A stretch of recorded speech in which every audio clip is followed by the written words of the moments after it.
আবারও সানশাইন চ্যানেলে তোমাদের স্বাগত জানাই। তো আবারও চলে এসেছি বাঙালির জনপ্রিয় শুক্তো রেসিপি নিয়ে।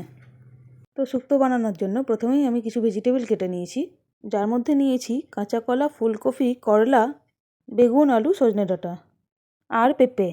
এছাড়াও তোমরা চাইলে আরও কিছু সবজি অ্যাড করতে পারো। এছাড়াও নিয়েছি কিছুটা বড়ি। এছাড়াও নিয়েছি সর্ষে পোস্ত, কাঁচা লঙ্কা।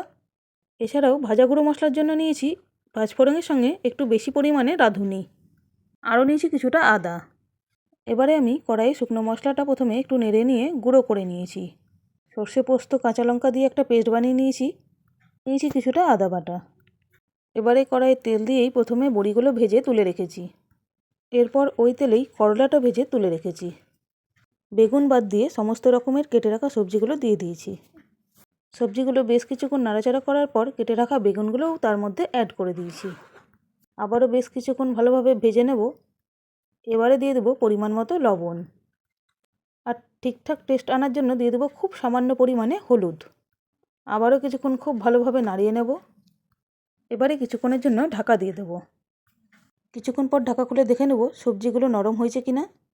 সবজিগুলো নরম হয়ে এলে আমি আগে থেকে ভেজে রাখা করলাটাও এর সঙ্গে মিশিয়ে দেব।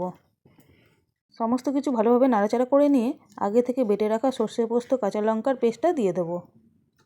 সব কিছু একসঙ্গে ভালোভাবে মিশিয়ে নেব। বেশ কিছুক্ষণ ভালোভাবে মিশিয়ে নিয়ে বেটে রাখা আদাটাও দিয়ে দেবো। তো আদাটা আমি দিয়ে দিচ্ছি। আবারও আমি ভালোভাবে মিশিয়ে নেব কিছুক্ষণ। এবারে আমি দিয়ে দেবো ভেজে রাখা বড়িটা। তো আমি বড়িটা মিশিয়ে দিচ্ছি। আবারও কিছুক্ষণ ভালোভাবে নাড়িয়ে নেব। সামান্য জল দিয়ে দেবো। সামান্য জল দিয়ে ভালোভাবে মিশিয়ে নেব সব কিছু। এবারে দিয়ে দেবো কিছুটা পরিমাণে গরুর দুধ। দুধটা দিয়ে দেওয়ার পর আমি আবারও ভালোভাবে মিশিয়ে নেব সব কিছু। এবারে আমি দিয়ে দেবো সামান্য পরিমাণে চিনি।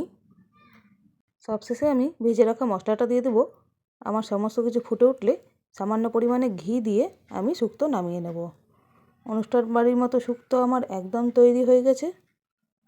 তো তোমরাও বাড়িতে বানিয়ে ফেলো এই শুক্তো রেসিপি। তো আজকের এই শুক্তো রেসিপিটা কেমন লাগলো অবশ্যই জানাবে। ভালো লাগলে লাইক, কমেন্ট, শেয়ার করে দেবে। খুব তাড়াতাড়ি আসছি পরবর্তী রেসিপি নিয়ে।